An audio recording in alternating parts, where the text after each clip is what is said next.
Hello guys, ఏంటంటే నిజం చెప్పాలి.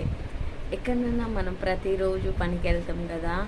ఆ పనికి వెళ్ళేటప్పుడు ఎవరైనా కొత్త వాళ్ళు వచ్చినప్పుడు వాళ్ళని గెలవనియరు కదా. కానీ అలాంటి చేయకూడదు. నిజం చెప్పాలంటే మన పిల్లలు కూడా ఏరే హాస్టల్కి పోవచ్చు, డ్యూటీ విషయంలో పోవచ్చు, వేరే దేశానికి పోవచ్చు. అలా బాధిస్తే మన పిల్లలకు కూడా బాధించేవారు ఉంటారు కదా.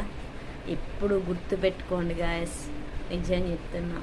అది తిరిగి మన పిల్లలకు ఖచ్చితంగా వస్తుందని గుర్తుపెట్టుకోండి. ఇప్పుడు మన ఇంట్లో మన అమ్మ నాన్న అన్న తమ్ముడు చెల్లె అక్కలు అందరూ ఉంటారు. అందరు ఉంటారు. కానీ ఒక్కొక్క ఇంట్లో ఒక్కొక్క వర్క్ చేస్తుంటాం కదా.